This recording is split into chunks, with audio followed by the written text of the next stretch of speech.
Começando, vamos lá. Boa noite a todos aí, sejam muito bem-vindos aí a mais uma edição do Q&A, edição 28. Então, nós temos aí o privilégio aí de ter um convidado especial, também da nossa terra, da minha terra, Minas Gerais, lá, doutor João Batista Carvalho Filardi. Eu tive o prazer e a honra de conhecer o doutor João Batista, né? Fomos numa banca e depois a gente conversou bastante, e aí tive o privilégio, o prazer de poder convidá-lo para palestrar, e ele aceitou, então foi uma sorte que demos. Bom, hoje o tema que o doutor João Batista vai falar é métodos, processos e ferramentas para análise vibroacústicas de veículos, propulsão em motor de combustão interna, veículos elétricos e veículos elétricos híbridos.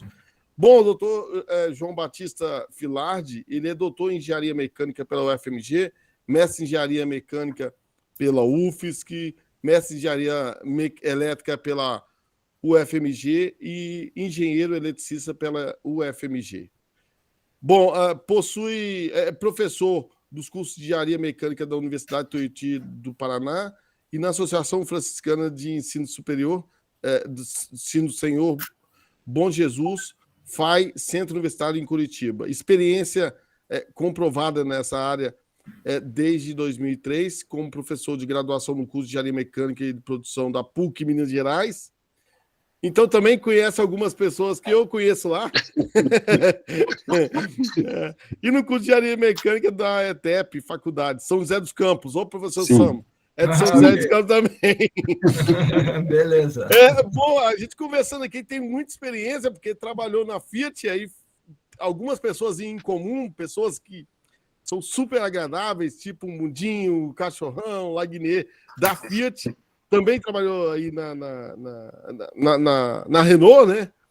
Onde a gente se conheceu. E então, sua vasta experiência aí, a gente tem que aproveitar esse momento, né? E uma forma de fazer um network aí com uma pessoa tão experiente que é extremamente capaz de nos prover muitos ganhos. Bom, nós tivemos aí, então o tema é especificamente na área de acústica e vibração. Complementando, que eu nunca deixo de falar, né? Hoje nós temos um Capto e temos o projeto do Seguro Alto. Nós temos aí o privilégio de ter a entrada do senhor Evaldir Negrelli, que eu devo muito também por ter conhecido o senhor Dr. Filardi através do senhor Evaldir Negrelli. Então, novamente, eu não meço palavras, sempre de agradecer o Negrelli por muito nos ajudar aí nessa trajetória. Seja bem-vindo, Negrelli. É um prazer, uma honra ter o senhor aí como Boa noite. espectador. Boa noite, obrigado, professor Max. É um prazer participar desse projeto. Obrigado, eu que agradeço. Seja bem-vindo, senhor. Bom, gente, vamos aí. O modelo do Q&A, ele é quartas automotivas, ele é da seguinte forma: o senhor fica aberto para apresentar e logo depois abrimos uma sessão de perguntas e respostas.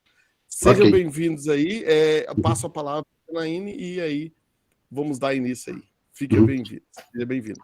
Tá. A Janaíne fala alguma coisa antes? Algum recado? Fala. Então, boa noite, pessoal. Passando aqui no chat um formulário para vocês se inscreverem e dar sugestões para as próximas palestras e para obter o certificado da palestra do professor João. E no final da palestra do professor João, a gente vai abrir para perguntas e é só usar o recurso aqui de levantar a mão, que aí a gente ordena a fila e dá a palavra, e quem se sentir à vontade pode escrever também durante a palestra no chat, que daí a gente lê ao final para o professor João. Obrigada, pessoal. E é isso, professor João, com o senhor. Vou dividir minha tela aqui.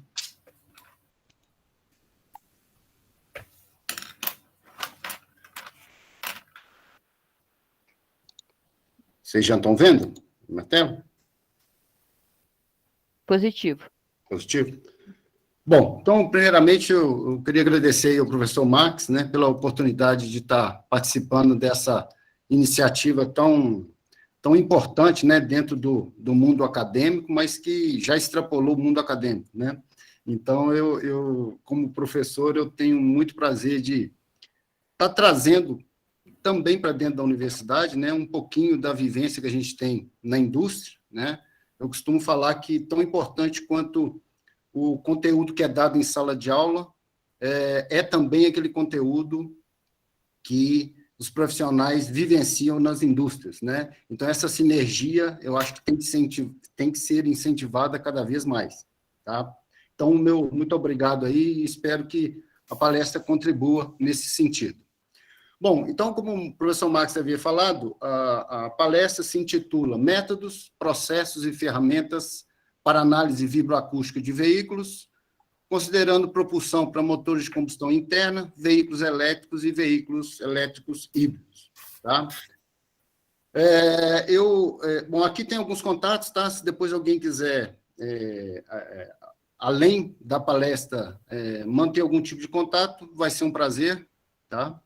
E eu queria, antes de começar a palestra, dizer que esse assunto é um assunto que me agrada muito, né? Eu tenho a minha vivência profissional nessa área de NVH, é um assunto bastante complexo, tá? Então, eu nem de longe tenho a pretensão de esgotar o assunto, né? A minha ideia aqui é dar uma visão geral, principalmente para aquelas pessoas que, por um motivo ou outro, não tenham tido a oportunidade de vivenciar o que é o desenvolvimento de um veículo sob o ponto de vista de NVH.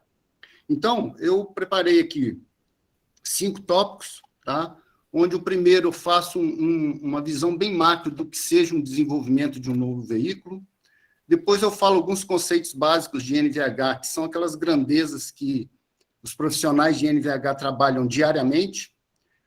E no tópico 3, eu falo propriamente dito dos procedimentos que são utilizados para uma avaliação vibroacústica, né, que se resumem na avaliação de ruído interno, externo e de vibração. Depois, eu falo um pouquinho sobre as implicações na abordagem de NVH, que é a grande mudança que acontece quando a gente tem um veículo elétrico ou um veículo híbrido, né? O híbrido vai estar entre um e outro, né? E vocês vão notar que muda bastante coisa, tá? Eu lembro até quando eu trabalhava na Fiat ainda, quando surgia esse assunto de veículo elétrico, a gente brincava e falava assim, nossa, mas quando chegar o veículo elétrico, a gente vai estar desempregado, né? E, na verdade, é uma bobagem, né? Porque os desafios que os profissionais de NVH encontram no desenvolvimento de um veículo elétrico são tão grandes ou até maiores do que o desenvolvimento de um veículo com motopropulsão, com motor de combustão interna. Tá? E, por último, algumas considerações finais. Bom, de modo geral, aqui são 4 fases de desenvolvimento de um novo veículo. Tá? Essas fases aqui, com denominações diferentes, praticamente elas são comuns a toda montadora. Tá? Então, aqui é um apanhado geral da experiência que eu tenho, e eu dividi esse processo de desenvolvimento em 4 fases: concepção, desenvolvimento, fabricação e comercialização. Na fase de concepção, é onde ocorre a definição da plataforma do veículo, né? Vai ser um SUV, vai ser um sedã, um hatch, tá? Muito devido às pesquisas de mercado, as informações que o marketing das montadoras tem, as informações que vêm de rede, comportamento do produto, e também em sintonia com a matriz e com a análise de concorrência. Tá? Então, definiu qual vai ser a plataforma do veículo, é definida uma estratégia de negócios onde deve haver um equilíbrio, né, entre os objetivos de mercado, o objetivo econômico, né, que a montadora deseja para aquele veículo, e o atendimento às necessidades dos consumidores. A segunda fase, que é de desenvolvimento, é feita a escolha do design do veículo, né? Depois, ocorre a aprovação do produto e do processo de fabricação desse veículo, segundo objetivos técnicos, mas sempre numa visão mais macro, né? Aqui não tem detalhamento ainda, não. Tá? Um pouco mais para frente, começa a ver esse detalhamento, mas, num primeiro momento, é só saber da viabilidade técnica do produto e do processo. E também nessa fase, né, começa a haver disponibilização de maquete digital e dos respectivos cálculos das simulações que vão ser realizadas e todo o procedimento. Passada essa fase, entra a fase da fabricação, né, onde começa a fabricação de ferramentas de produção pelos fornecedores, né, tem que ser com uma antecedência bastante grande. Começa a chegar componentes com nível de significância adequado para testes parciais, montagem dos primeiros componentes e sistemas nos veículos, tá? Tanto testes em laboratório quanto testes em estrada, né? Então, aqui a gente vê um veículo, aí, um protótipo, que normalmente, às vezes, a gente vê na estrada aí, e começa a ter uma visão de como que o veículo vai ser em termos de NVH. Não só NVH, mas também com relação a NVH. E, por último, a fase de comercialização, onde é iniciada a produção em série, criam-se lotes de veículos para vendas em concessionárias, visto que qualquer lançamento é feito simultaneamente em todas as concessionárias do Brasil, então tem que ter esses lotes de veículos, é feito o lançamento comercial e depois o acompanhamento pós-venda. Esse acompanhamento pós-venda é muito importante porque vai trazer para a montadora a sensação que os clientes estão tendo daquele veículo. E vão realimentar, né, com informações para os futuros desenvolvimentos. Bom, então, de modo geral, é isso aí que se faz no desenvolvimento de um veículo. Agora eu vou começar a fechar um pouco, né, a funilar nos conceitos de NVH. Então, antes de entrar na avaliação propriamente dita, vamos falar um pouquinho sobre alguns conceitos utilizados pelos técnicos e pelos engenheiros de NVH, né? A primeira delas é a utilização da escala dB, né, que é dada por essa fórmula aqui, que nada mais, nada menos é do que uma escala comparativa, né, que tem um referencial, e esse referencial, em acústica, normalmente é o limiar da audibilidade, que é 20 micropascal. Tá? Então, quando eu jogo essa referência aqui de 20 micropascal... Oi? Alô? Alguém está falando aí? Não. Pode continuar. Pode. Então, tá bom. Então, essa escala, né, que antes tinha aqui, ó, vinha de 2 vezes 10 a menos 5 até 20 pascal, uma escala muito, muito grande, né, em termos de steps, ela fica bem reduzida e vai de 0 até 120 dB, que é uma escala assim, palpável, né, para se analisar no dia a dia, né? Aqui a gente tem alguns indicativos dos níveis de ruído causados por situações normais do nosso dia a dia, tá? E quando a gente está próximo de 120, que seria o mesmo caso da gente estar próximo de uma turbina de um avião, a gente já está no limiar da dor, né? Então, 120 dB a gente já está no limiar da dor, e aqui embaixo, no 0, o limiar da audibilidade. A gente usa também a escala dBA, que considera atenuações e amplificações em função da frequência, né? Então, aqui a gente tem a escala ABCD, a escala D é usada muito na indústria aeronáutica, né? Que ela força muito, ela dá uma ênfase maior nas altas frequências, né? E a escala dBA, ela tenta... Espera só um minutinho. Aí, acho que estava incomodando aqui alguma coisa. Desculpa aí, gente.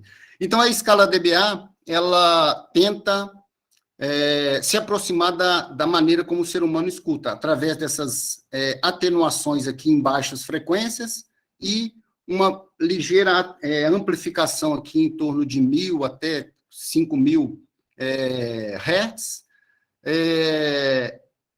e ela é extremamente usada na indústria automobilística, tá bom? Bom, em termos de campo de audição do ouvido humano, a gente tem esse gráfico aqui que mostra o que a gente chama de banana da audição, né, da audibilidade, que é a região onde a gente escuta em termos de nível de ruído, né, o nível em dB e as frequências. Essa banana da audição ela é muito útil quando a gente for falar de índice... Não, esqueci. Bom, eu lembro na hora, ó.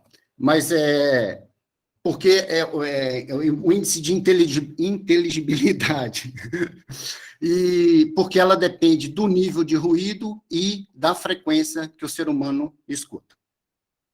Bom, em termos de acústica, em termos de vibração, a gente também vai usar a escala em dB, né, que eu já falei, é uma escala relativa. Então, a gente usa aqui um valor de referência, que é variável de montadora para montadora.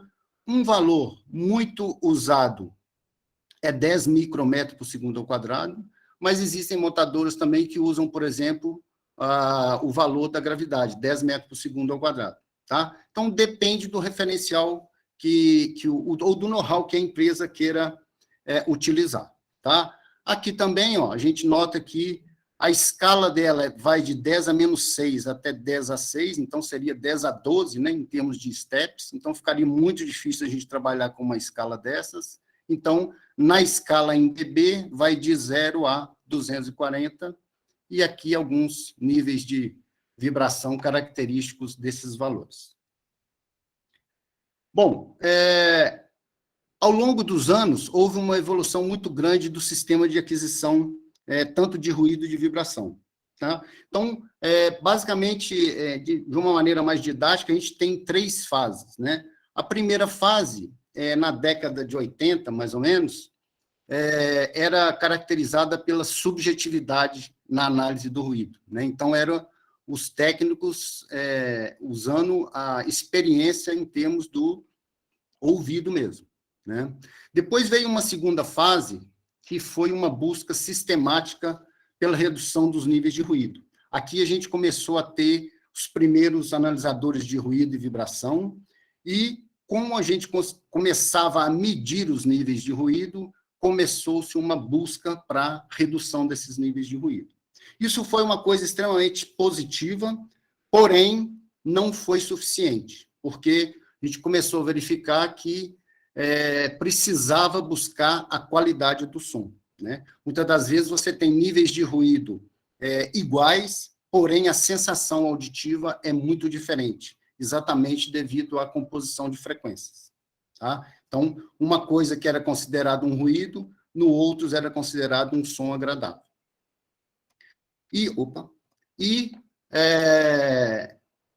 Na sequência, né, começou-se a utilizar os sistemas de aquisição binaural, né, onde a gente usa o manequim ou um fone binaural, né, então aqui a gente tem os fones, tá, e aqui o manequim.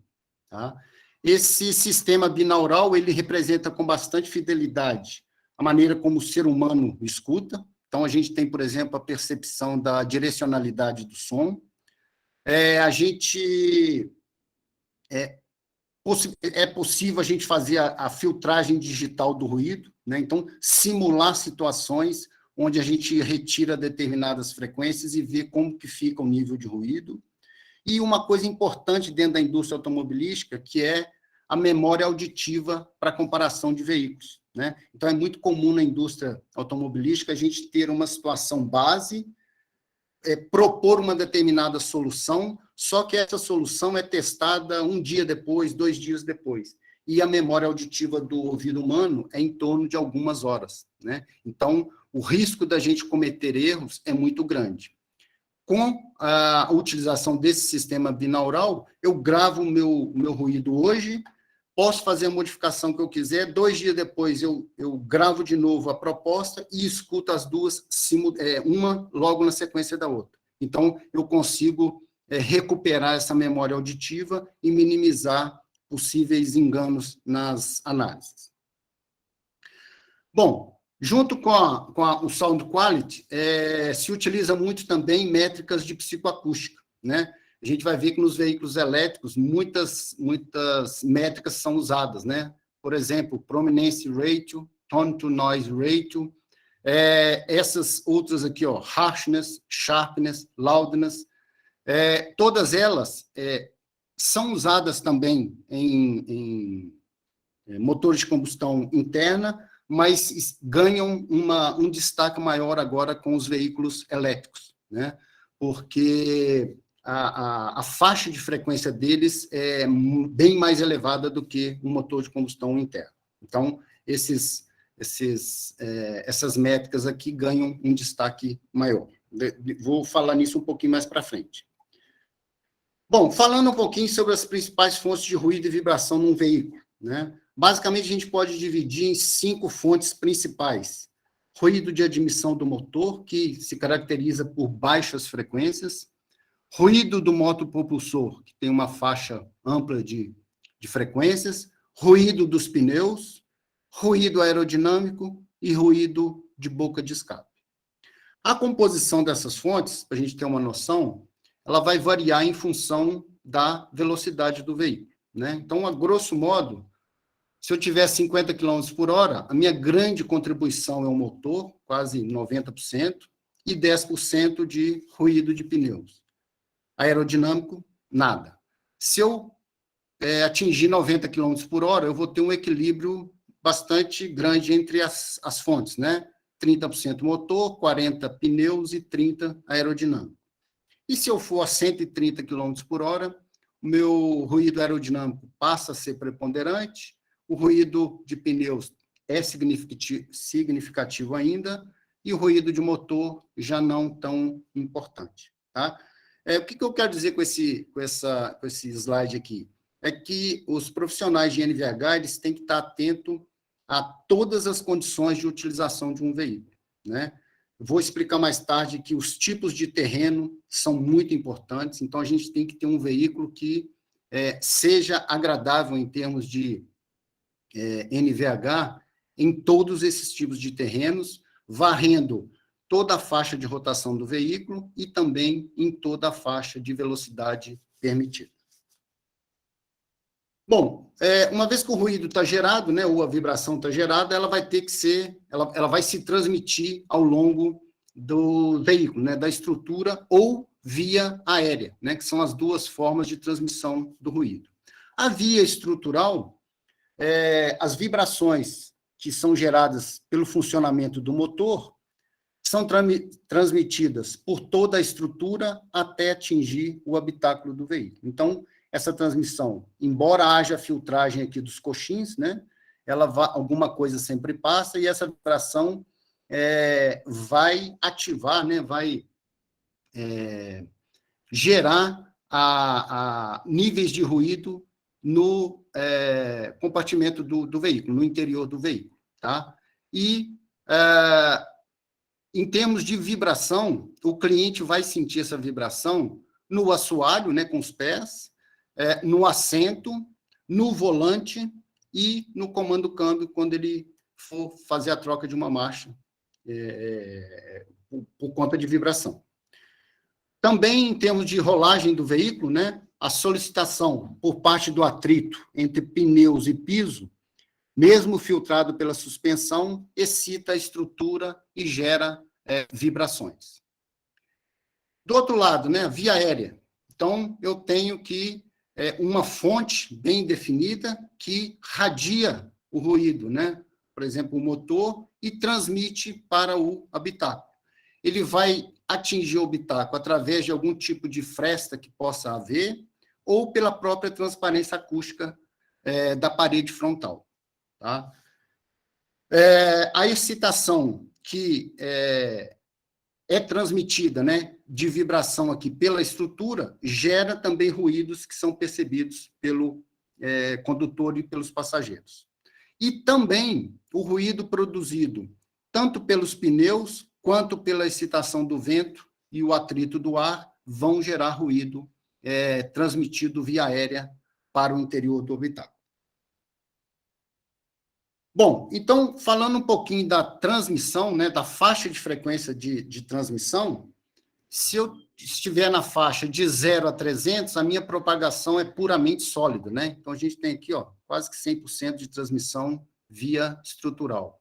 Se eu estiver na faixa de 300 a 800, eu tenho aqui uma contribuição quase que 50-50, né?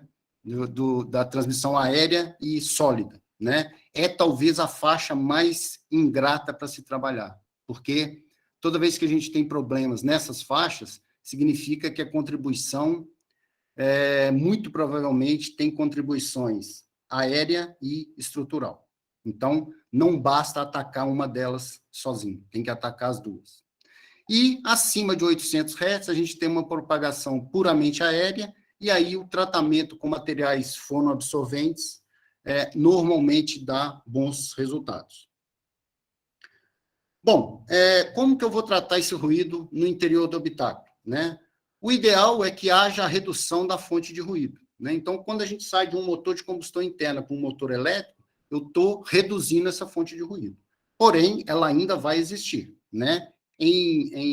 Numa faixa de frequências diferente, mas ela ainda vai existir.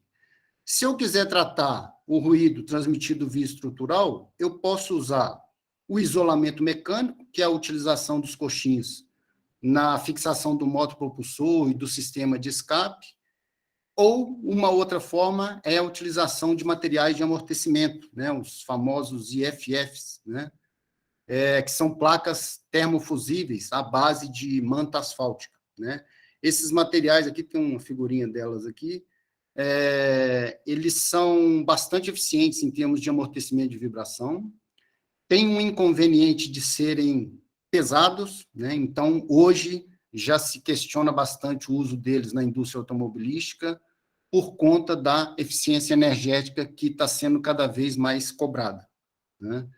E, por exemplo, se a gente for para a área aeronáutica, esse tipo de material aqui não entra, né? São outros tipos de materiais com peso bem menor do que esse aqui, tá?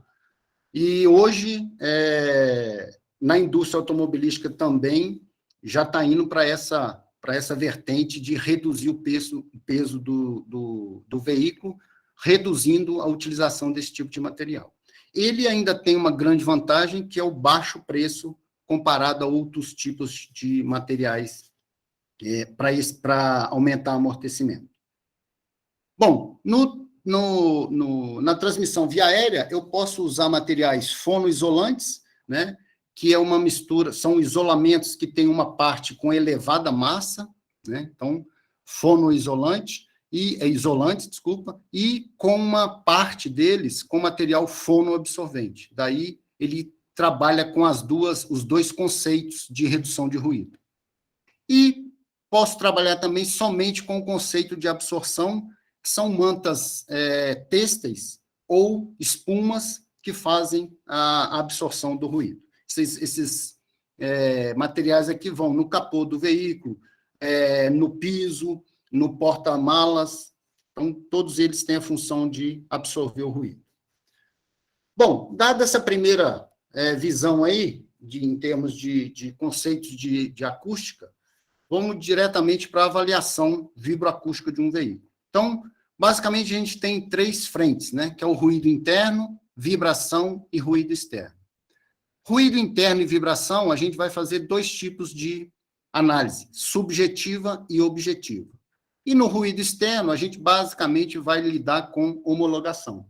Embora no veículo elétrico, a gente tenha uma preocupação com o ruído que propositadamente tem que ser inserido por questões de segurança. Tá? Então, aí também já entra uma mudança em relação aos veículos elétricos, em relação aos motores de combustão interna.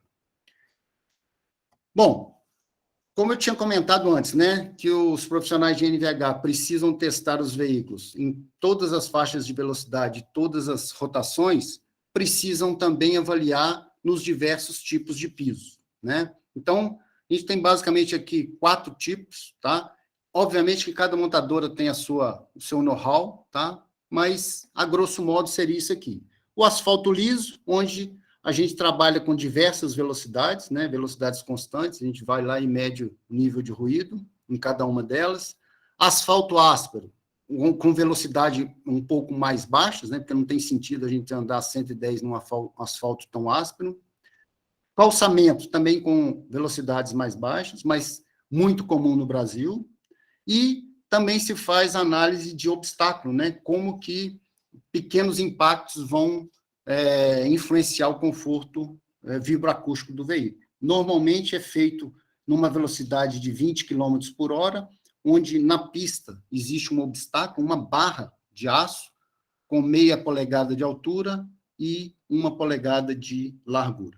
Tá? Então, o veículo passa ali, são medidas as vibrações em diversos pontos de interface veículo-condutor e são analisados quais são esses impactos. Bom, falando de avaliação subjetiva de ruído interno, né? O objetivo dela é verificar o nível de conforto acústico do veículo, é uma avaliação realizada em ótica cliente, ou seja, não tem instrumentos, né? É a percepção que o avaliador tem daquele veículo.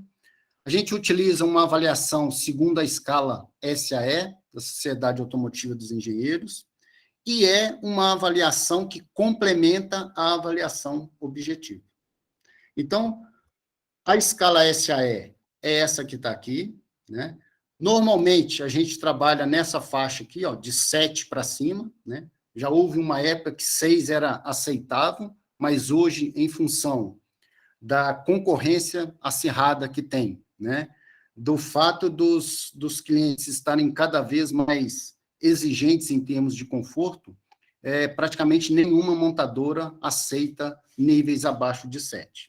Agora, os níveis mais altos, né, as notas mais altas, vai depender do quanto que a montadora quer para aquele veículo, né? Se ela quer um veículo best in class, né, ela vai ter notas maiores, né? Se ela quer um veículo que esteja posicionado na média, a nota vai ser um pouquinho menor. Mas não menos do que 7. Tá? Essa escala é usada por todas as montadoras, tá? E aqui a gente tem situações que, quando a gente vai dar a nota final, a gente vai considerando, né? Então, por exemplo, se eu estiver analisando o ruído de pneus de um veículo, né? Que tipo de sensação que eu tenho? Ah, é um leve incômodo? Então eu vou estar nessa faixa aqui. Se eu aceito, vou estar nessa faixa. Se tem um incômodo, então vou estar nessa faixa. Né? E aí a gente vem fechando gradativamente até que chega a uma nota final numérica. Tá? Essa escala é usada quase que diariamente pelos profissionais de NVH. Bom, passando para a avaliação subjetiva. O objetivo dela é verificar o nível de conforto acústico do veículo, utiliza instrumentos, né? Então, analisadores, microfones, para se avaliar, se dar números ao que a pessoa sente quando está dentro de um veículo. Ele deve atender aos objetivos do veículo, aos targets, né? Então, lá naquela fase de concepção, de desenvolvimento, são criados objetivos para o veículo, né? Para os vários tipos de situações, e a gente tem que atender esses targets.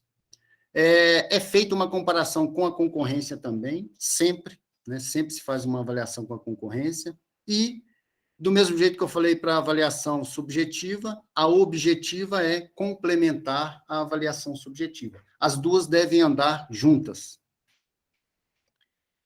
Bom, aqui é só exemplificando como que é feito a medição dos níveis de ruído. Então, varia aqui esse mapeamento aqui de montadora para montadora. A grosso modo, né, a gente tem 3 pontos na parte dianteira e 3 pontos na parte traseira, sendo que na parte dianteira pode ter até 5 pontos.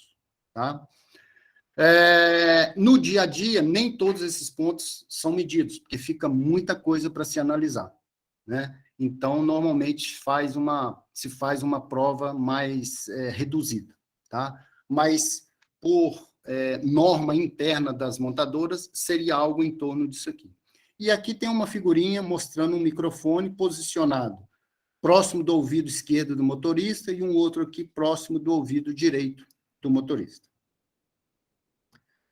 E que tipo de análise que é feita? Uma aceleração em terceira marcha, que a gente chama de lenta e veloz, né? Então, a lenta, você vai acelerando gradativamente o veículo de 1.000 até 6.000 RPM ou mais, né? Dependendo do veículo, ou você pisa de uma vez só, aceleração veloz, né? O que muda de uma para outra? A aceleração lenta é para a gente verificar algum tipo de ressonância em algum componente do veículo. E a aceleração veloz é para a gente identificar possíveis problemas com sistema de aspiração, sistema de escape. Tá? E junto com o nível geral, eu avalio também as principais ordens do motor. Né? Então, um motor de 4 cilindros, eu vou analisar a segunda, quarta e sexta ordem. Tá? Em termos assim, de nível, que a gente pode esperar de um nível de ruído considerado bom, o que é importante a gente analisar? Que o nível global do veículo seja uma curva o mais linear possível. Né? Então, por exemplo, aqui um indicativo razoavelmente bom é que a 1.000 RPM tenha 60 dBA e a 6.000 RPM 80 dBA. Lógico que isso aqui, dependendo do posicionamento do veículo no mercado, essa curva vai abaixar, né? Ele viria para a curva vermelhinha. Mas, quando eu abaixo isso aqui, eu tenho que fazer uma intervenção bastante forte no veículo. Tá? Uma vez que o veículo atenda uma curva dessas aqui, né, esse andamento linear, o impacto, né, o desconforto tende a ser minimizado, tá? Porque o ouvido humano, ele vai acostumando à variação do ruído, né? Quando a gente acelera um carro, é natural que a gente espere que ele faça mais ruído. Mas o que a gente não gosta, né, que soa como um desconforto, é quando, por exemplo, uma dessas ordens aqui se sobressai em função de algum tipo de ressonância, e essa curva apresenta um pico aqui e depois retorna. Então, esses picos, né, que fogem dessa linearidade é que são prejudiciais para a percepção do conforto acústico. Tá? Então, a gente sempre deve evitar. Essas avaliações em terceira marcha são feitas em função da rotação. As de quinta marcha, a gente também pode fazer lenta e veloz, e são feitas em função da velocidade. Então, normalmente, de 40 até 110 km por hora. A gente avalia também o rolamento, né, do veículo, então, coloca o veículo a 110 km por hora, desliga ele e deixa a velocidade vir baixando até 40 km por hora. E aí a gente tem um comportamento do ruído de pneus em toda essa faixa de velocidades. A gente avalia também a marcha lenta do veículo, né, com o ar-condicionado ligado ou desligado, e também ruídos provenientes de componentes específicos. Tá? Então, por exemplo, o alternador. Então, a gente pode fazer uma análise voltada para o alternador especificamente. Bom, aqui, algumas outras, levantamento de contribuição de diversas fontes de ruído. Aqui é a medição que se faz do ruído de boca de escape. Então, a gente posiciona um microfone aqui, ó, em torno de 10, 15 centímetros, depende da montadora, e faz a correlação com o nível de ruído no interior do veículo. Ruído de boca de aspiração, a gente faz a mesma coisa, né? Então, aonde tiver a boca de aspiração, a gente coloca o microfone próximo, tá? E faz a correlação com o nível de ruído dentro do veículo. Então, a gente consegue saber se existe uma correlação do nível de ruído dentro do veículo com aquela fonte em específico. Bom, o ruído aerodinâmico é o índice de articulação, esse índice que eu estava querendo lembrar aquela hora, é o índice de articulação que é muito útil para a gente medir a inteligibilidade da palavra. Né? O que significa isso, inteligibilidade da palavra? É o quão fácil você consegue conversar dentro de um veículo sem precisar alterar a voz, né? É você se fazer entender e entender o que as pessoas estão falando, tá? Quanto maior o nível, o índice de articulação, melhor é o veículo, né? À medida que a rotação vai aumentando, o índice de articulação, obviamente, vai caindo, né? Esse índice de articulação tem uma fórmula matemática para se calcular, que é baseada naquela que eu comentei, banana da audição, né? Que vai em função das frequências e dos níveis de ruído. Aqui tem uma curva, que é uma avaliação de ruído de pneus, e que, normalmente, como eu já comentei, é realizado em asfalto liso e asfalto rugoso. Bom, esse gráfico aqui é um gráfico típico usado, né, pelos profissionais de NVH, que é um mapa, né, ou sonograma. A gente tem aqui, no eixo horizontal, as frequências em hertz, na vertical, o RPM, e a cor dá o nível de ruído. Então, quanto mais vermelho, maior o nível de ruído. Quando a gente vai interpretar uma curva dessas, a gente nota essas retas inclinadas aqui, ó, são as ordens características do motor. Tá? Então, todas elas se referem a ordens do motor, que variam em função da rotação e, respectivamente, da frequência. Quando eu tenho uma determinada frequência, igual aqui, ó, que aparece em todas as rotações, né, ela é constante em todas as rotações, eu estou diante de uma ressonância específica, por exemplo, aqui a 670 Hz, mais ou menos. Tá? E o contrário, né, quando eu venho diversas frequências aqui, ó, numa determinada rotação, igual está aqui, eu estou diante de um fenômeno que envolve choque mecânico, né? Porque o choque mecânico, que é um acontecimento no tempo, né? Um toque no tempo, ele se reflete no domínio da frequência como um range largo de frequências. Então, ó, eu tenho todas essas frequências aqui, ó, presentes nessa rotação aqui, ou nessa faixa de rotação.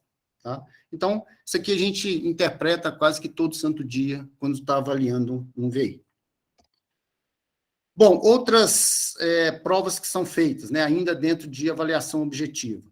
Análise de fontes, caminhos e contribuições de ruído e vibração, o SPC, ou outras montadoras e outras empresas chamam de TPA, né, que é o Transfer Path Analysis.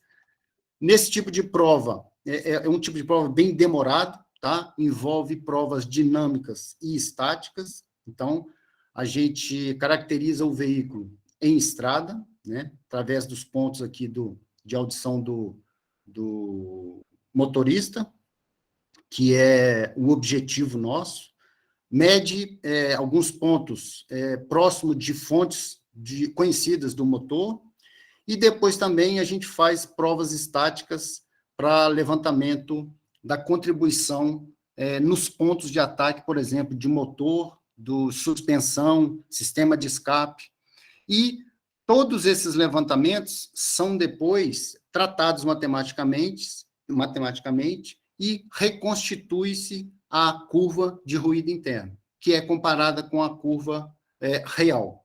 A partir do momento que eu tenho essa curva validada, eu consigo saber exatamente de onde está vindo as fontes de ruído e vibração. Tá?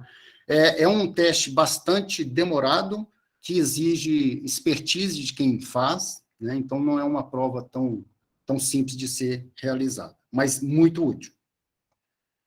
Outra prova que a gente faz é a transparência acústica, né? Pode ser feita entre motor e interior do veículo, então tem entre motor e habitáculo, entre os pneus e o habitáculo, e entre o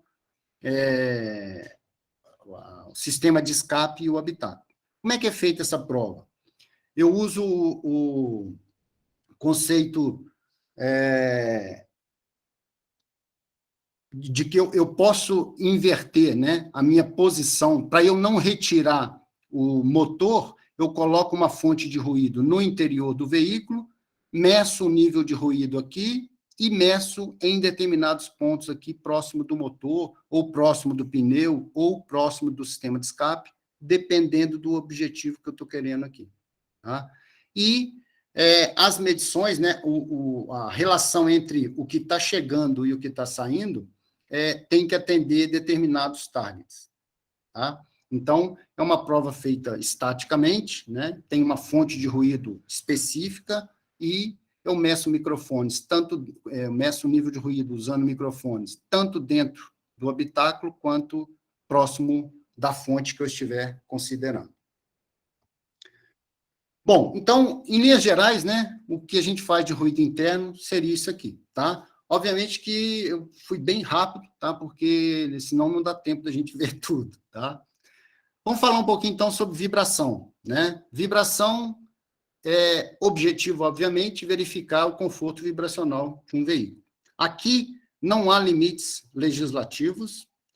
A importância são os pontos de interface veículo-condutor, né, onde o condutor tem um contato com o veículo. Tá? A gente usa, na avaliação subjetiva, também a escala SAE, que eu já comentei, né, que hoje praticamente todas as montadoras vão de 7 para cima. E a avaliação objetiva, normalmente a gente faz considerando as diversas fontes. Então, o motor de combustão interna é a principal fonte de vibração num veículo, né? A gente deve utilizar coxins de sustentação eficientes, né, para fazer a filtragem.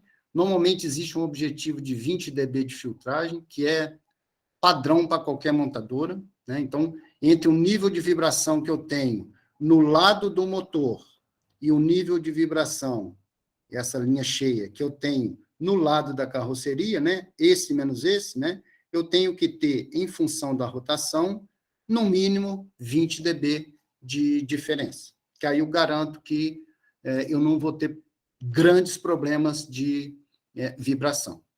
Esse conceito também é utilizado no sistema de escape, né? Então, aqui a gente viu um sistema de escape com um coxim de sustentação, medição aqui da vibração do lado carroceria e aqui do lado do sistema de escape. Também aqui tem objetivos para mínimos de filtragem para o coxim.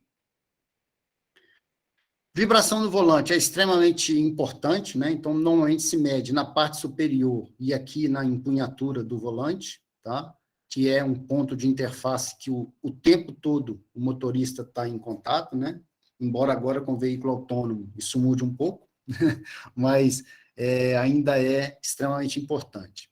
E temos também esse acelerômetro aqui, ó, né, que mede a vibração tanto no assento quanto no encosto, né? Então, o motorista ele senta em cima desse acelerômetro ou, através dessas ranhuras aqui, ó, ele veste, né? A gente fala isso, veste esse acelerômetro como se fosse uma mochila e encosta esse acelerômetro no encosto do banco para medir o quão confortável é aquele banco.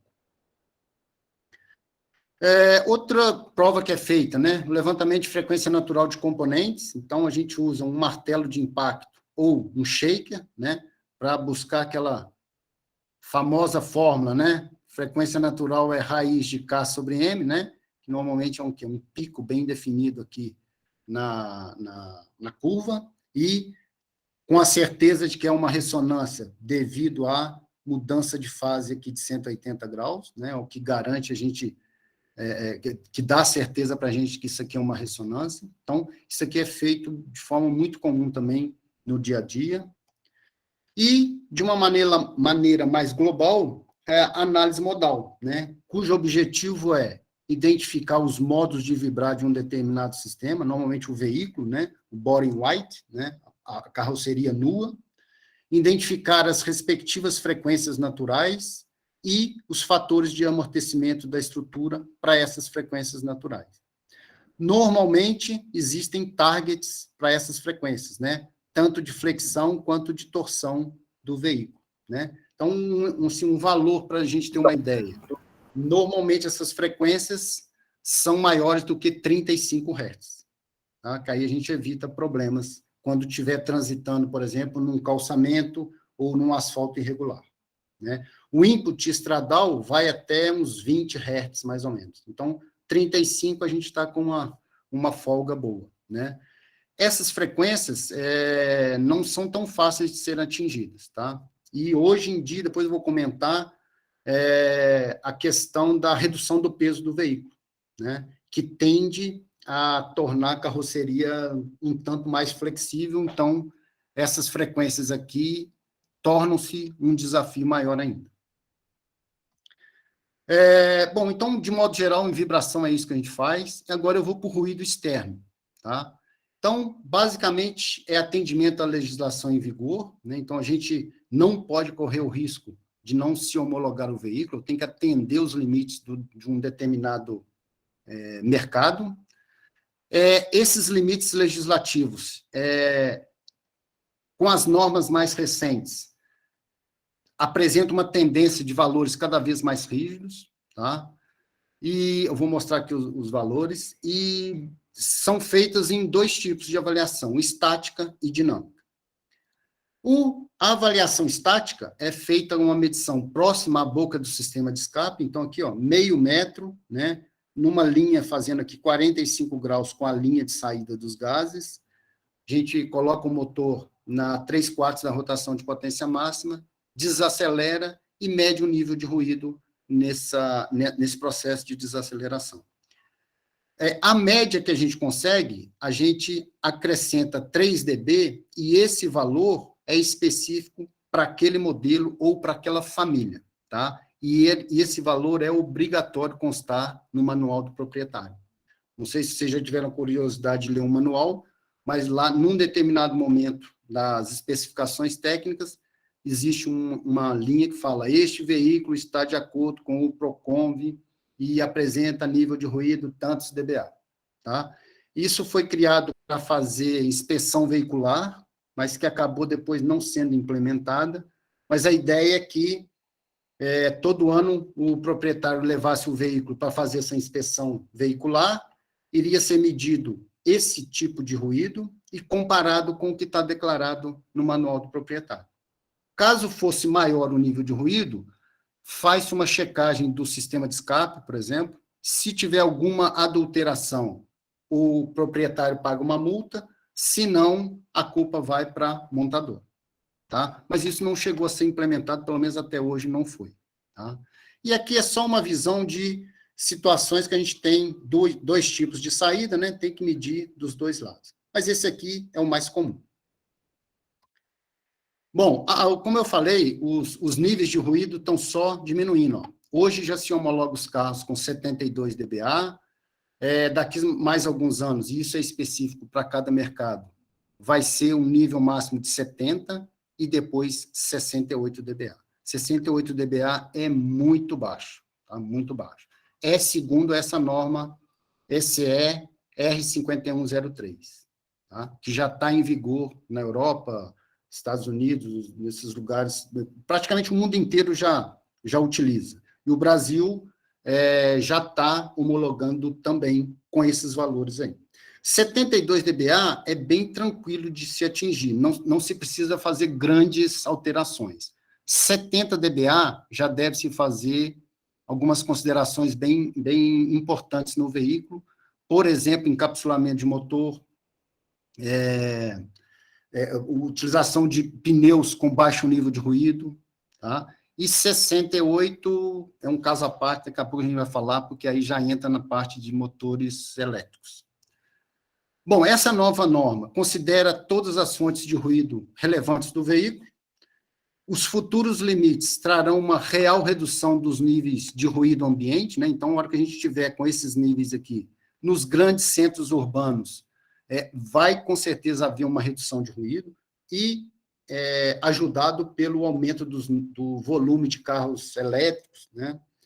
E, normalmente, esses resultados são usados para mapeamento de ruído em grandes centros, né? Se a gente pegar cidades, países como Dinamarca, Finlândia, eles fazem um controle bastante rigoroso do ruído nas cidades, nos grandes centros, né? No Brasil, existem algumas iniciativas, mas não é um padrão que se faça de maneira geral. Bom, aqui é só para mostrar a pista de ruído externo, tá? Então, a gente tem aqui, ó, para essa pista aqui, desse centro, eu tenho que ter um círculo aqui com raio de 50 metros, livre de qualquer obstáculo. A medição é feita dessa linha A a linha até a linha B, B'. Então, o veículo se aproxima aqui com velocidade em torno de 50 por hora, 50 km por hora. Quando o bico do carro chega aqui, a gente acelera tudo, e quando a traseira passa aqui, desacelera.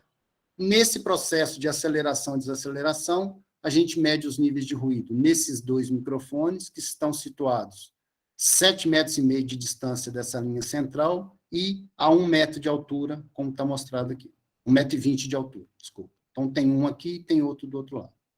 Essa pista de ruído, ela tem que ter um revestimento com controle de rugosidade, absorção. É bastante difícil fazer essa homologação. Tá? Aqui no Brasil, os testes têm sido feitos na pista de Tatuí, que é a antiga pista de testes da Ford, e na Randon, no Rio Grande do Sul. Tá? São as pistas que estão em processo de homologação. O governo aceita, né, a CETESB aceita até o final desse ano, e até lá eles têm que ser homologadas definitivamente. Bom, falando um pouquinho agora das implicações na abordagem de NVH com os veículos elétricos, né? Então, o conforto vibroacústico de um veículo elétrico, ele necessariamente impõe uma mudança de abordagem, tá? Por quê? Porque agora a gente começa a ter alguns fenômenos que não existiam com os veículos dotados de motores de combustão interna. Tá? O foco agora, o desafio, é o equilíbrio entre as diversas fontes de ruído. Tá? Então, por exemplo, ruído de rolamento dos pneus, né, do veículo na estrada, ruído aerodinâmico, a qualidade sonora de componentes e sistemas auxiliares, por exemplo, ar-condicionado, mecanismo de levantamento de vidro, mecanismo de seta, mecanismo de limpador de para-brisa, né?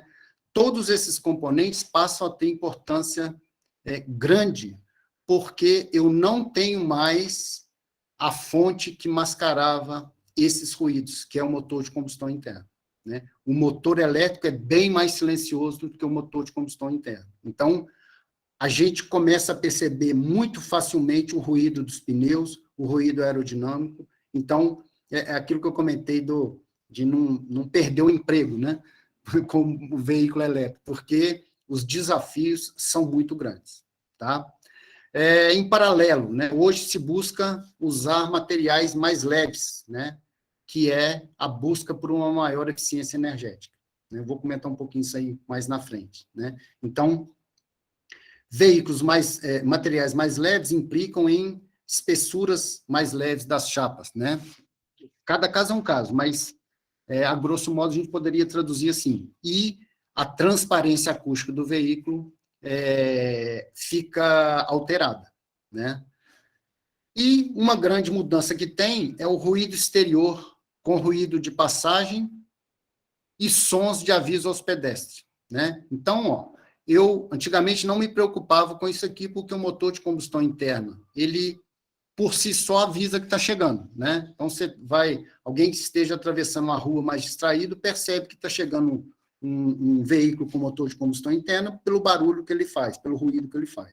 O motor elétrico, não. Ele precisa ter um som intencionalmente inserido nele para avisar os pedestres. Tá? Ok? E o ruído externo, né? Falei, a norma agora, daqui uns anos, né? Cada país tem o seu cronograma.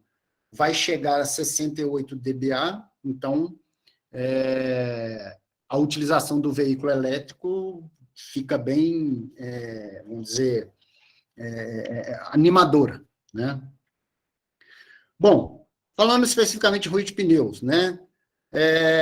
Tratamento acústico voltado para faixa de frequências específica, né? Então, hoje se pesquisa muito materiais para fabricação de pneus que sejam mais silenciosos, né? Então, aqui, ó, a gente tem um teste que é feito em laboratório, né, com microfone aqui na parte, sei lá, dianteira parte traseira e frontal, né? E em laboratório se faz muita pesquisa e também para se caracterizar esse pneu como fonte de ruído. Daqui a pouco eu vou mostrar uma mudança significativa que tem na abordagem de NVH, que considera componentes já, vamos dizer, catalogados em termos de emissão de vibração, ruído, o que seja. Tá?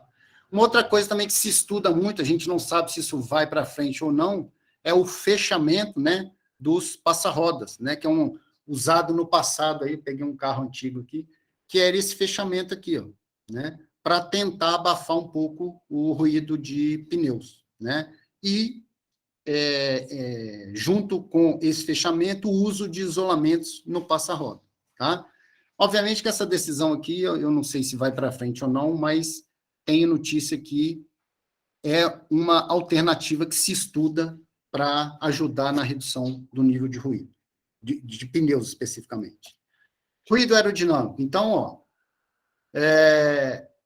o perfil aerodinâmico do veículo, mais do que nunca, ganha um foco importante, né? E aí detalhes específicos do veículo passam a ser significativos, né? Por exemplo, retrovisores, né? Até quando que vai existir retrovisores nos veículos, né? A Mercedes já tem caminhões que não tem mais os retrovisores, são câmeras, e internamente existem tablets, né, que vão ali próximo da região do retrovisor, que fazem a visualização da parte traseira do veículo, né? Então, o ganho que se tem com uma adequada abordagem desses componentes vai ajudar bastante no ruído aerodinâmico. Outra coisa que a gente precisa pensar muito, guarnições de portas e janelas, né? Então, normalmente, além do que se faz hoje em dia, deve-se pensar em guarnições que tenham, por exemplo, dupla borda, né? Para garantir uma vedação melhor. Bom, sistemas auxiliares, eu acabei comentando um pouquinho, mas mecanismo de levantamento de vidros, mecanismo limpador do para-brisa, sistema de ar-condicionado, mecanismo de setas, todos esses componentes precisam ser tratados, precisam ser desenvolvidos com um baixo nível de ruído, né? E aqui entra muito aquelas métricas de psicoacústica, né, que eu tinha comentado, sharpness, roughness, loudness, tá? Eles vão ter uma importância muito grande. Uma coisa que a gente tem que lembrar, os veículos autônomos, né, que já são uma realidade, né? O usuário, ele vai ficar lá dentro do veículo, sei lá, né? Aqui eu dei uma viajada aqui, assistindo um filme ou participando de uma reunião, mas ele não vai estar mais ligado no veículo em si, ele vai estar fazendo uma atividade em paralelo. E aí, qualquer tipo de ruído que possa interferir nessa ação que ele esteja fazendo, vai ser considerado uma perturbação. Então, tem que se ter um cuidado à parte com esse tipo de abordagem.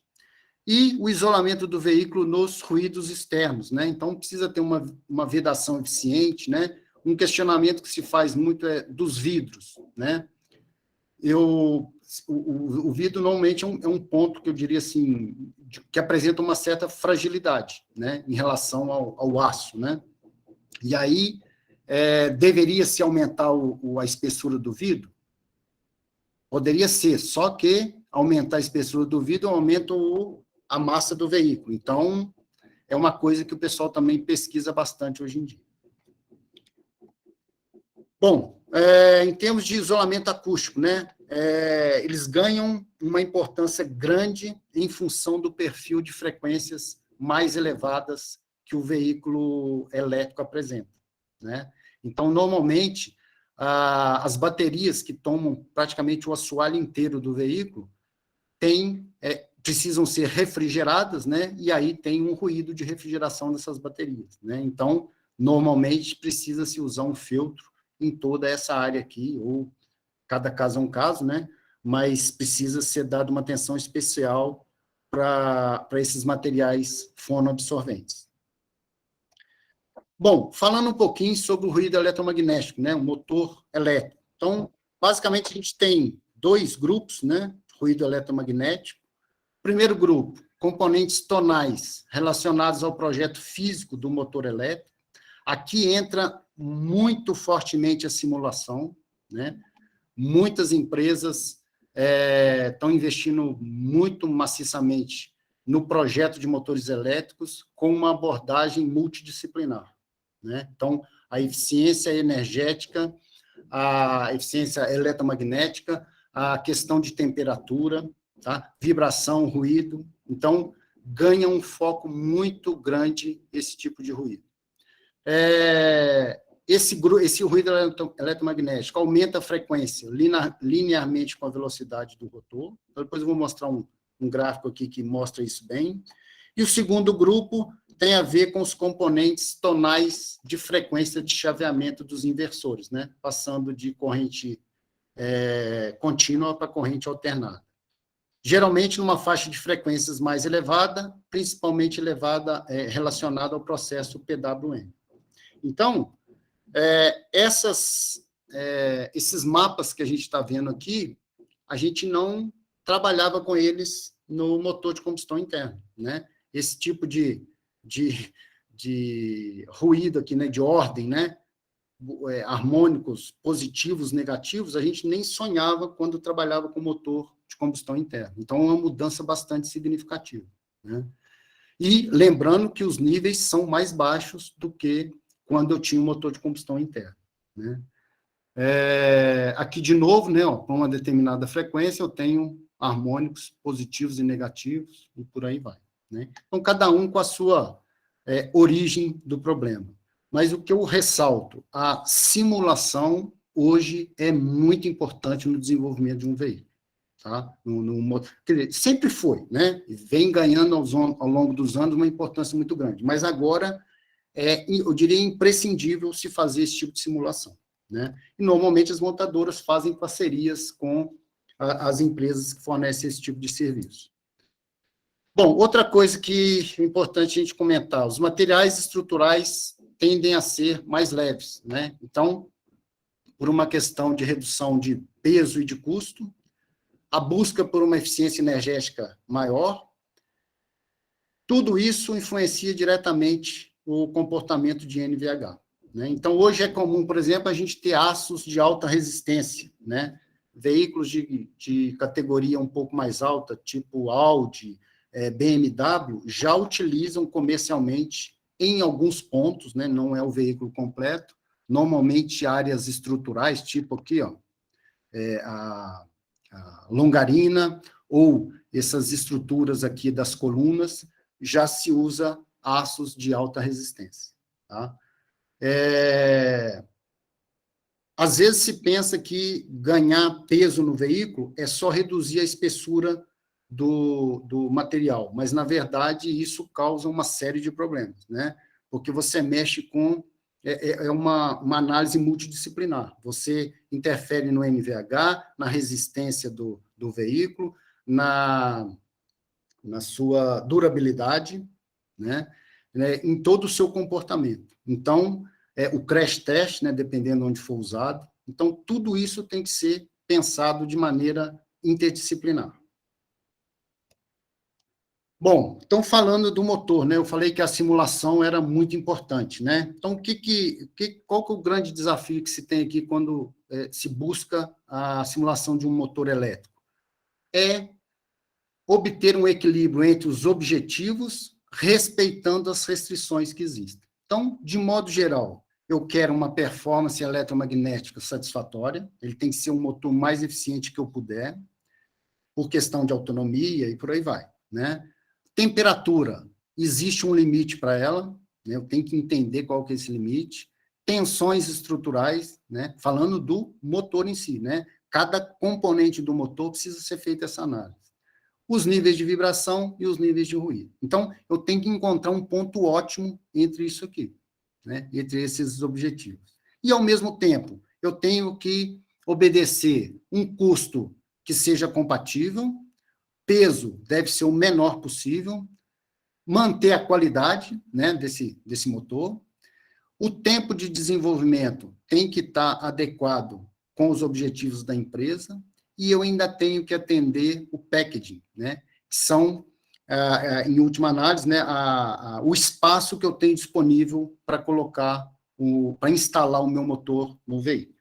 Então, essa equação aqui, né, atender isso tudo aqui, não é uma coisa muito fácil, é um grande desafio, e sem a simulação, esquece, não se consegue, né?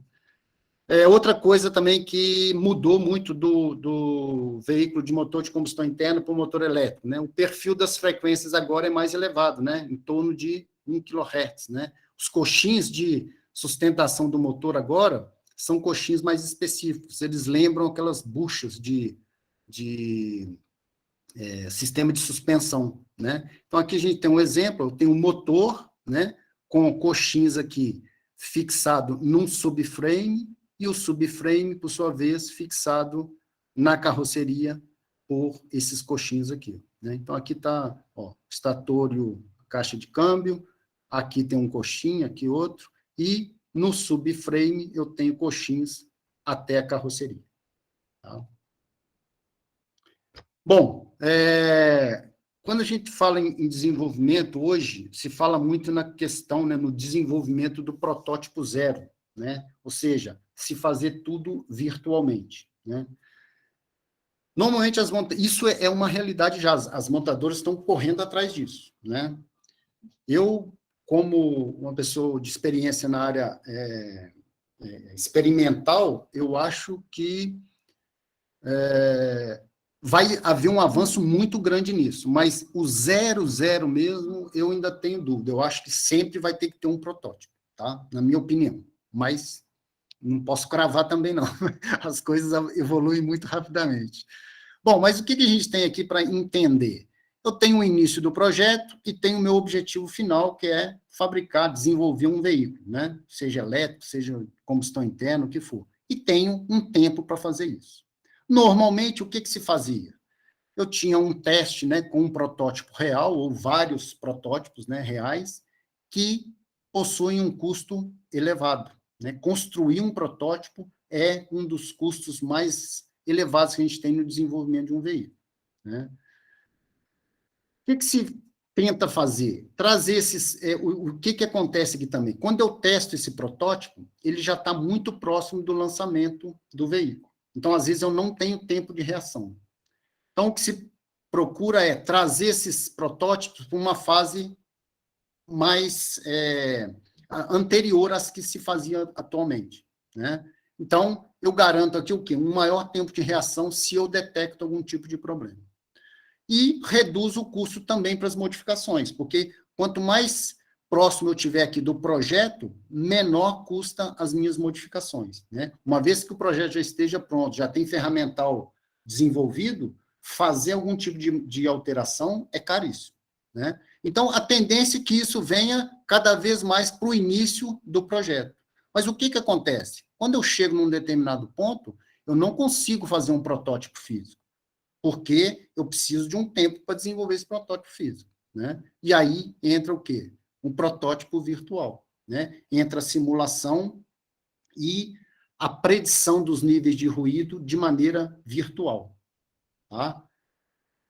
O que isso implica, né? Cria-se um modelo de um veículo, né, que é baseado em dados de componentes e de sistemas, né? Então, lembra que eu mostrei uma figura ali de um pneu com medição de nível de ruído? Aquele pneu ali, ele é como um dado, né, uma base de dados na biblioteca.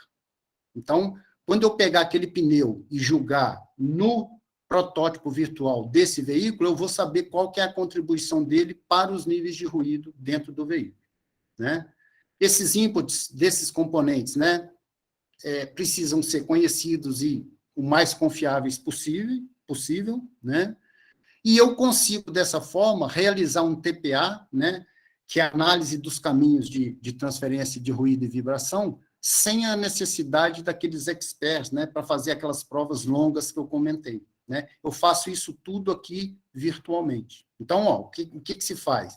Eu escolho um determinado motor, instalo esse motor no veículo, esse motor já tem os inputs que ele gera como fonte de ruído e vibração, escolho um pneu, escolho a estrutura do veículo e outros mais, né? Aqui eu só citei os principais.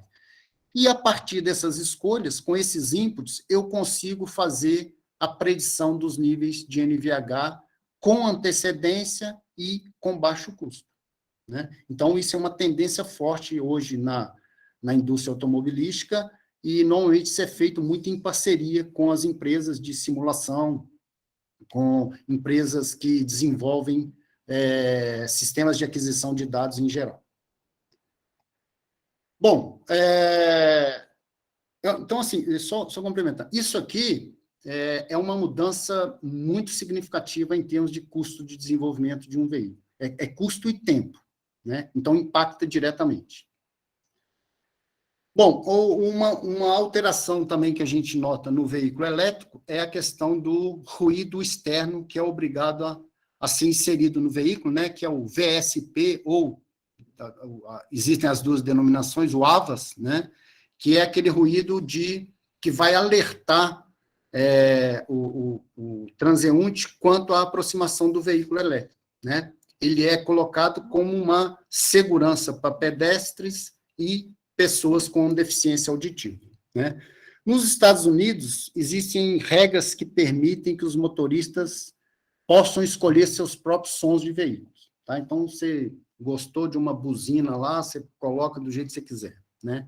Na União Europeia, o som deve ser próximo, né, semelhante a um motor convencional, tá? E ele é ativado quando o veículo está em marcha ré e em velocidades até 20 km por hora. Hoje já se estuda aumentar isso aqui para 30 km por hora, para aumentar mais a segurança. E as frequências desse som podem chegar até 1.600 Hz, né, para atender, né, para chamar a atenção, né, das pessoas mais idosas, e os níveis variam de 56 a 75 dBA. Então, não é pouca coisa, né? Então, isso aqui também é uma outra mudança grande dos veículos elétricos em relação aos veículos de combustão interna. Bom, para a gente finalizar aí, os veículos elétricos, eles já são uma realidade, né? Obviamente, e as previsões que a gente vê aí, que mudam quase que de ano para ano aí vão mudando, né, em função do que vai acontecendo. Em 2020, representavam 0,7% da frota mundial, espera-se que seja 30% em 2040. Eu já vi que era 30% em 2050, agora eu já vi em 2040. Então, ele vai ter um lugar cativo, né, no mercado automobilístico, principalmente grandes centros urbanos, né? Então, precisa-se investir bastante no desenvolvimento desses veículos. O grande desafio de NVH é o que eu tinha comentado, que é o equilíbrio entre as diversas fontes de ruído e as diversas restrições que a gente tem, né? Então, de novo, né, o papel da simulação aqui, da predição dos níveis de NVH é importantíssimo. É necessário, cada vez mais, investimentos em pesquisas voltadas para materiais que vão ser utilizados em pneus, suspensão, né, tanto do veículo quanto do motopropulsor, materiais de tratamento acústico, né? A área de materiais é uma área que vem desenvolvendo nos últimos anos de uma maneira muito grande, então, com certeza, tem como inovar nesse quesito aqui de tratamento acústico. Imprescindível a simulação computacional, eu já tinha comentado. E aqui eu acho que cada vez mais, né, buscar uma visão sistêmica do veículo e buscando a interdisciplinaridade, né? Então, não enxergar o veículo somente como uma fonte de ruído. Não, o veículo é uma fonte de ruído dentro de uma carroceria que apresenta respostas numa faixa de frequência, que tem restrições, que a temperatura tem os seus limites. Então, a interdisciplinaridade é fundamental, né? E aí é importante que haja uma integração entre o projeto do veículo, a parte de simulação e as simulações experimentais, né? Isso aqui, simulação e medição experimental andam de mãos dadas, né? Você cria um modelo, né? A medição valida aquele modelo. Uma vez que aquele modelo esteja validado, você economiza muito em termos de testes experimentais, indo de encontro àquela questão do protótipo zero, né? E, por último, o compromisso com a satisfação do cliente, né? O cliente, quando compra um veículo, ele é o dono da verdade, né? Ele é o rei, né? Se ele reclama do NVH de um veículo, é uma coisa muito ruim para a montadora, né? Algumas pesquisas falam que o conforto do veículo hoje, dependendo do segmento de mercado, é o terceiro item de vendas, né? Então, o primeiro é, sem sombra de dúvida, o design do carro. Dependendo da faixa de mercado, é consumo, né? Performance, e depois vem o conforto do veículo como um todo. Tá? Então, daí a necessidade de se investir bastante nessa área. Não vai faltar emprego para quem quiser trabalhar nessa área. Bom, eu deixo aqui alguns sites, tá? Eu peguei alguns mais, assim, eu diria, de fornecedores de equipamentos, mas tem também aqui, por exemplo, a Altair, né? Que tem um histórico de simulações muito forte, né? Muita parceria com a montadora, tá? Aqui a BK, que é a Bruekia, que fornece microfones, acelerômetros, por aí vai. A Siemens, MTS, DOESoft, e aqui pode ter ANSYS, pode ter Altair, e tem mais uma série. Eu recomendo, quem se interessa pelo assunto, visitar esses sites, porque tem muitas informações interessantes, um nível, uma qualidade técnica muito boa, tá? E, para quem se interessa, é uma boa fonte de informação. Bom, da minha parte, era isso aí que eu queria mostrar, e fico à disposição aí para algum tipo de dúvida, o que vocês queiram conversar aí. Doutor João, foi um show, parabéns. Obrigado. A gente pode ver aí que foi uma aula, a gente vê que o público ficou em massa aí, quem veio aproveitou, quem não veio perdeu. E a pergunta que eu faço, por que a gente passa sempre por essa situação? Conteúdos extremamente riquíssimos que podem mudar a forma ou a maneira das pessoas, né, de viver, de enxergar outros horizontes, e as pessoas não estão abertas para ouvir. Acho que é um pouco do mal do século. Parabéns, eu dei sorte, e aí acho que o Samu, todo mundo que está aí, aproveitou e deu muita sorte.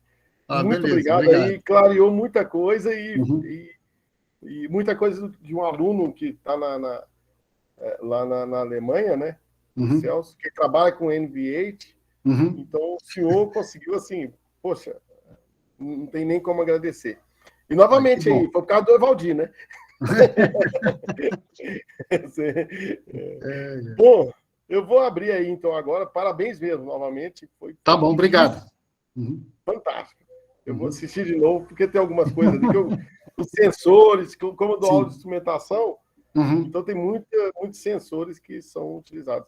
Bom, vamos lá, vamos abrir aí as perguntas, né? Eu acho que vão ter bastantes. Tá ótimo, vamos lá.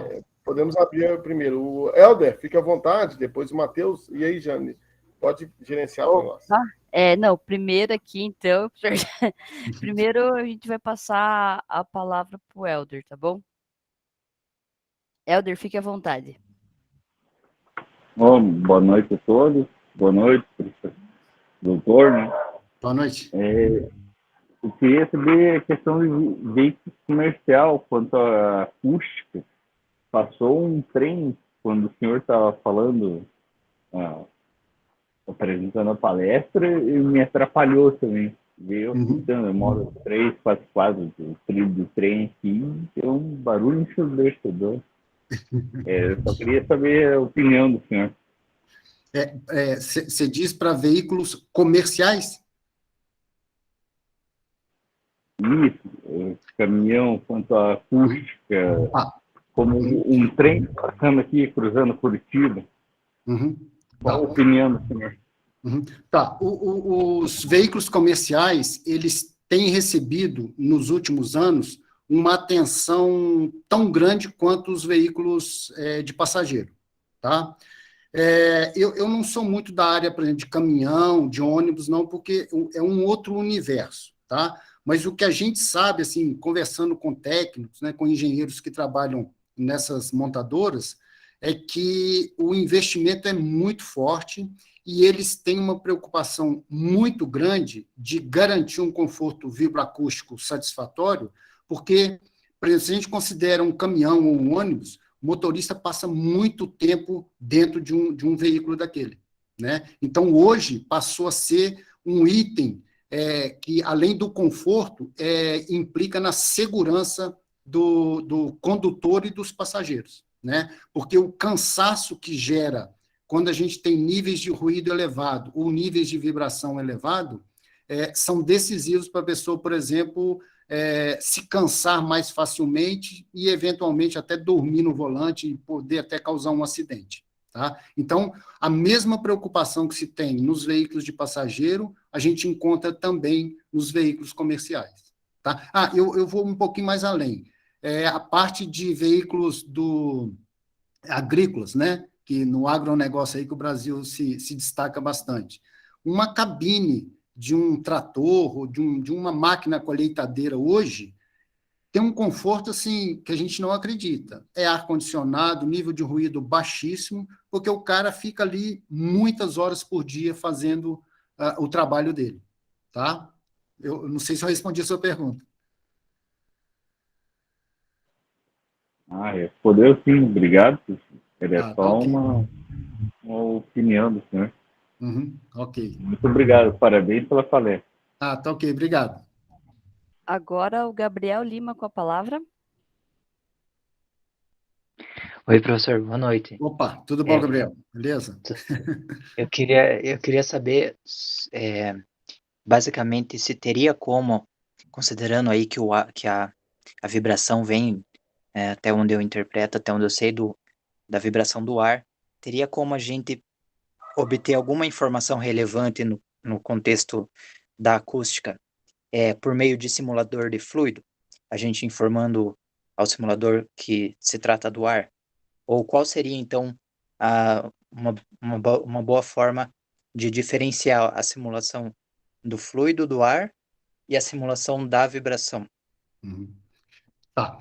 Existem algumas, falando em termos de medição, existem alguns microfones que a gente chama microfones de pressão, que medem a excitação que o vento produz na carroceria. Tá? São microfones que eles são posicionados assim, quase que rente à carroceria, tá?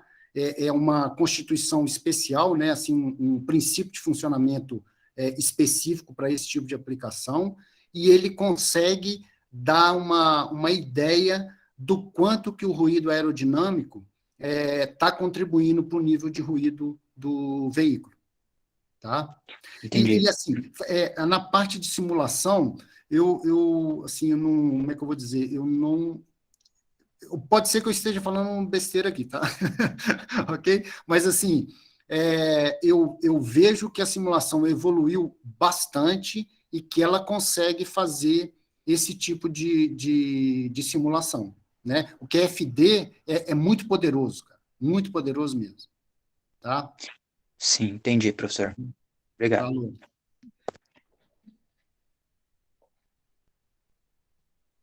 Agora a palavra para o Matheus Inácio. Opa, boa noite, professor. Boa noite, tudo bom, Matheus? Tudo bem, senhor? Tudo jóia.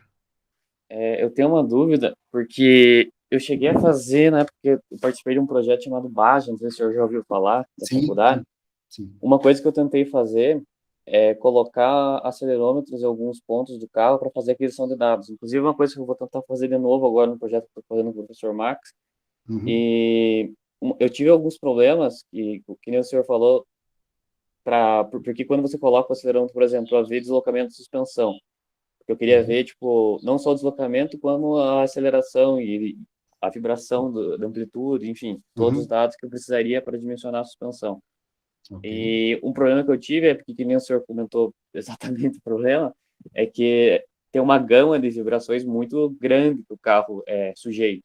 Então, tinha vibração, não tinha ruído do powertrain, tinha ruído do vento, tinha ruído da própria rolagem do carro, da Sim. aceleração, da frenagem, de tudo isso causava vibrações. E eu precisaria tanto da faixa de vibrações, que é da faixa baixa, né, 2 a 3 Hz, até da faixa mais alta, para poder fazer, para conseguir ter um espectro de frequência que eu conseguisse realmente dimensionar a suspensão para o conforto. E aí eu tive esse problema, porque eu não sabia como que eu conseguiria isolar o acelerômetro para me pegar a aceleração puramente dinâmica que o sensor já está sendo sujeito, e não a todos esses ruídos advindos das outras partes do carro, do vento, enfim.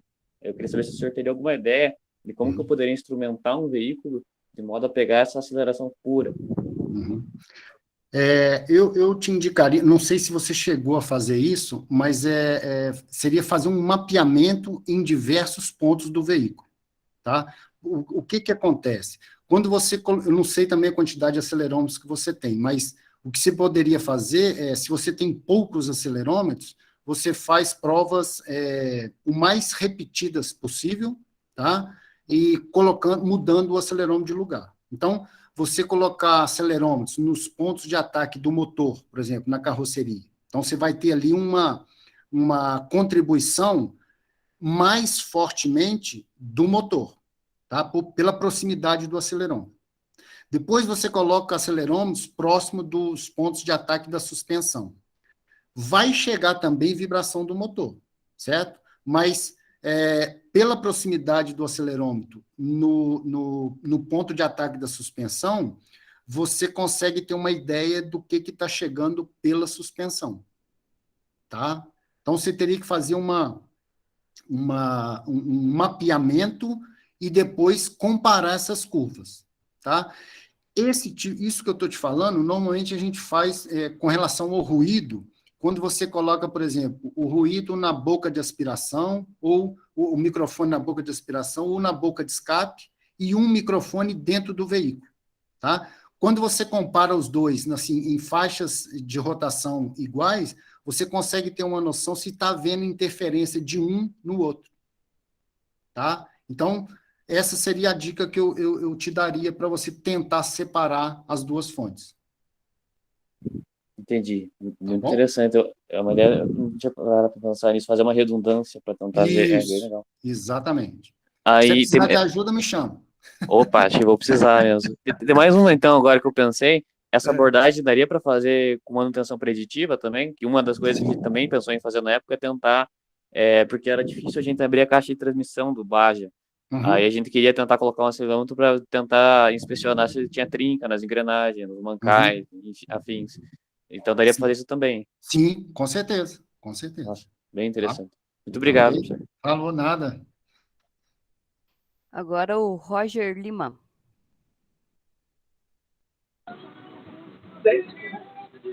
Opa. Oi, João. Tudo bom, Boa Roger? noite.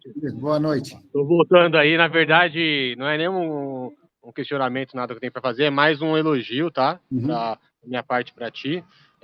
O assunto que você abordou é um assunto bem complexo, bem direcionado para N aplicabilidades para o mercado automotivo, né, para as OEMs. E o seu webinar, na verdade, foi uma aula, foi excelente, tá? Você domina bastante o assunto aí, estou muito surpreso. Eu tive algumas conversas com vocês já no passado aí, e você superou, você deu um show hoje aí, tá? Pô, maravilha, obrigado. Depois eu volto a contactá-lo aí, porque eu até vi que o senhor não está mais na Renault, e eu tenho interesse de ter uma proximidade estratégica contigo aí para alguns projetos que eu tenho aqui, tá? E até tentar trabalhar de algo aí em conjunto aí, novas oportunidades aí. Opa, vamos sim, tem o maior interesse. Vamos se falando aí. Novamente aí pelo seu trabalho, aí, pela sua apresentação. Tá ótimo, obrigado, cara. Agora o Renan. Boa noite, professor. Adorei a palestra. Adorei o tema. Eu fiquei com uma curiosidade. Você mencionou sobre as estratégias para o ruído de aviso aos pedestres. Eu esqueci agora exatamente o nome e a sigla. O VPS. VPS, né? Tem algumas estratégias já definidas. Como é que as montadoras utilizam essas estratégias para gerar ruídos do veículo, assim? Normalmente, tem uma. Você lembra que eu não sei se você está lembrado ali, tem uma faixa de frequências, né, que vai até 1.600, tá? Hertz, e níveis que vão de 57 até 75 dBA. É colocado um gerador mesmo, tá? De ruído, e eles vão trabalhando nas frequências que esse gerador é capaz de criar. Tá? E a ideia é que ele reproduza o mais próximo possível do ruído de um veículo com motor a combustão interna. Tá?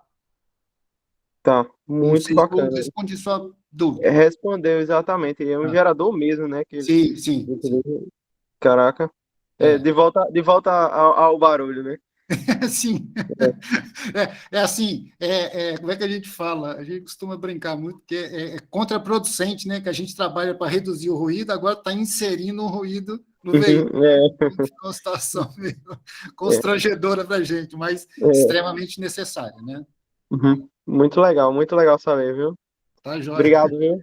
Nada. Agora o Moacir. Posso interromper? Não. Sim, pode. Opa. Não seria um microfone, então, professor? Seria uma caixa geradora de ruído? Tem que ser, porque você tem que trabalhar as frequências, né? Tá? Para tentar modular um nível, um som que se aproxime, ou pelo menos que lembre um veículo com motor a combustão interna. Tá? Esse tópico, professor, é até interessante, porque isso aumenta muito as possibilidades de personalização do produto, né? Sim, porque imagine que cada usuário vai poder ter o som que o carro dele faz. Né? Mas olha só, nos Estados Unidos isso é permitido. Na União Europeia existem limitações, tá? Dentro das limitações normativas, né? Assim, Sim, eu quero que meu carro soe como uma caminhonete, vamos supor, eu quero que meu carro soe como um esportivo. Ele pode escolher, né? Isso já é uma grande personalização. Sim, com certeza, tá? Ok? Muito bacana. Agora o Moacir Júnior. Não, professor. Opa. Professor, mas não é um alto-falante normal, né? É tipo uma caixa eletrônica, alguma coisa assim? Até onde eu sei, seria isso aí. Como se fosse um dispositivo eletrônico mesmo. Tá? Uma dúvida aí, professor, mais relacionado aos mais antigos aí. Em relação aos carros mais antigos, a gente se tinha alguma identidade sonora, seja no barulho do motor, no fechar de porta, alguma coisa assim. Isso pode voltar, mesmo que com menor, como se diz, com menor ênfase, mas para manter uma característica de uma determinada marca, ou alguma característica que seja que queiram inserir no produto? Olha, tem determinadas marcas que não, a meu ver, né, opinião bem pessoal, não vão abrir mão dessa assinatura, né, vamos dizer assim, tá? Então, se você pega principalmente veículos mais esportivos, né, eles querem aquela marca, né? Uma Ferrari quer acelerar como uma Ferrari, né? Uma Porsche, mesma coisa, né? Então, eu acho que essas características, elas tendem a ser mantidas, tá? A meu ver, tá? Agora, o que acontece? Como os níveis de ruído global são menores, isso torna-se um desafio bastante grande, tá? Eu acho que tem chão aí para se estudar bastante, sabe? Ok, entendi. Não sei se eu respondi a sua pergunta. Sim, é o caso acho que da Harley Davidson também. Harley Davidson, exatamente, que é patenteado, né? Um ruído patenteado, né? Isso eu acho que é interessante, algumas. E como até acho que no começo da década de 90 você ainda conseguia determinar que veículo que era só pelo ruído, alguns ruídos característicos, né, dele. Perfeito, perfeito. É isso aí. Ok, então. Tá, joia. Nada. Professor Max? Sim.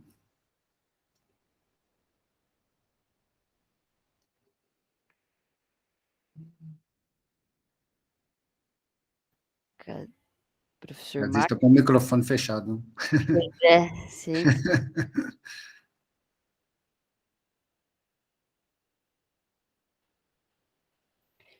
Bom, professor, aqui no chat não tem nenhuma pergunta e aqui também não tem mais nenhuma mão levantada. Alguém gostaria de falar mais alguma coisa? O Evaldir. Evaldir. Beleza, Evaldir. Novamente, boa noite a todos. João, parabéns aí pela tua apresentação. Obrigado, Evaldir. E um prazer encontrar você aqui neste evento organizado pelo professor Max. Eu queria, se você pudesse, João, fazer um pequeno complemento, eventualmente uma comparação dessa expertise, né, que você abordou, que é o MVH, com a expertise de audio system, de som, né, que é instalado de fábrica nos veículos, né, que é tão grande quanto o MVH e tão complexo quanto. Sim. Se pudesse abordar um pouco sobre isso, que eu achei interessante para o público aqui, né? Sim. O sound quality, né, do som, né, chama como é que fala? Não, faltou a palavra. O som não do veículo, né, mas do entretenimento, né? Ele é uma característica hoje, assim, encarada como um diferencial nos veículos, tá? Então, quanto maior a fidelidade do som que se consegue colocar dentro de um veículo, isso aí pode se tornar, com certeza, um diferencial em termos de venda, né? E aí a gente entra muito com aquelas métricas de psicoacústica para analisar, tá? Loudness, sharpness, aquele equilíbrio entre as faixas de frequências para tornar o som o mais agradável possível. Isso está muito em alta atualmente nas montadoras, né? É um diferencial, eu diria, tá? Hoje é bem por aí.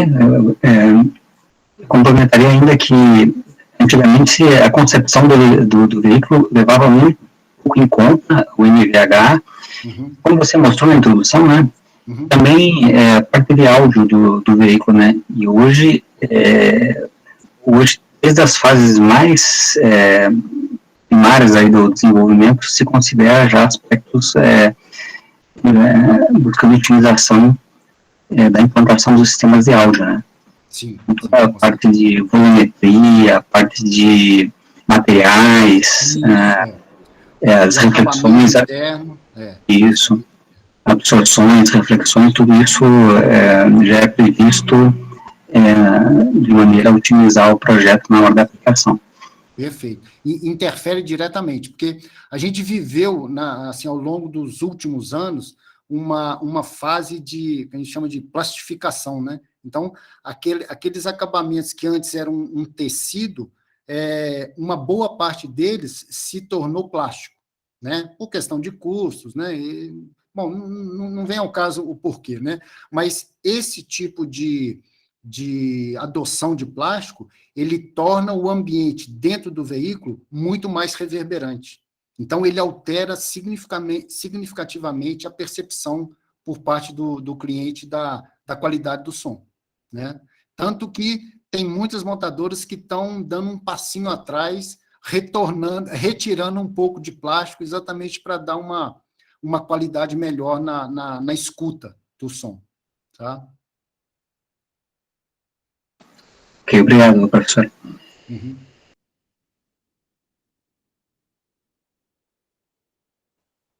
Professor Max? Bom, eu acho que não vão tomar muito do seu tempo, já ficamos aí 2 horas, se a gente deixar, a gente vai prolongar mais ainda. Foi verdade. excelente. Você tem que descansar. Eu acho que foi um ganho assim para todo mundo aí, o Roger, o Valdir. Então foi muito positivo. Muito obrigado mesmo. Eu acho que agora vai. Eu queria só fazer uma pergunta. Sim. Está associado, tem algum item do que você falou que está associado à segurança a uma das linhas do Rota 2030? Olha, indiretamente, sim. Indiretamente, sim. Então, não existe uma avenida de oportunidade de pesquisas sim, com certeza. relacionadas para o Rota 2030. Sim. Aliás, também no caso de, mesmo naquela parte de propulsão alternativa, né? Sim. Ou seja, você tem acústica e vibração.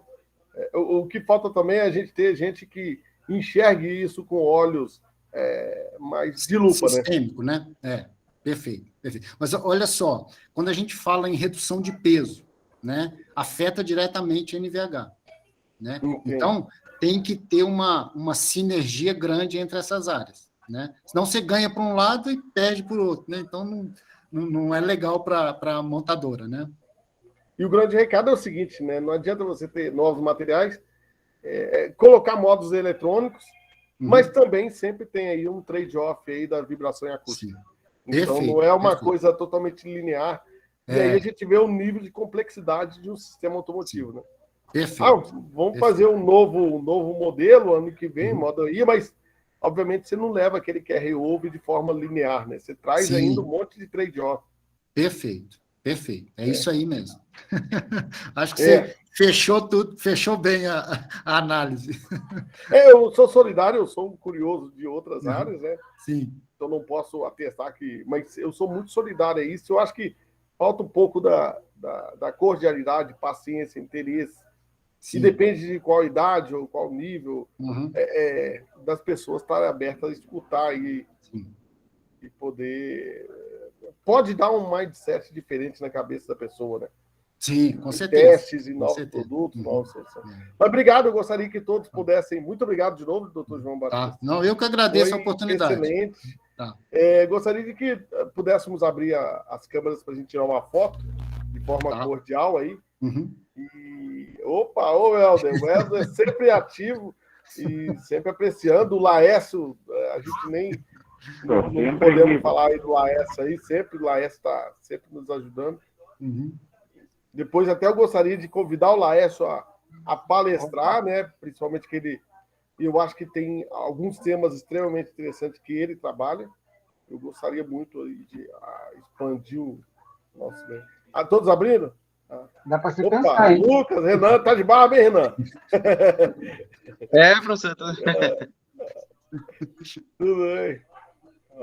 Matheus, nossa. Todos abriram aí, Jana? Abriu? Vai tirar a foto? Deu certo. Já tirei.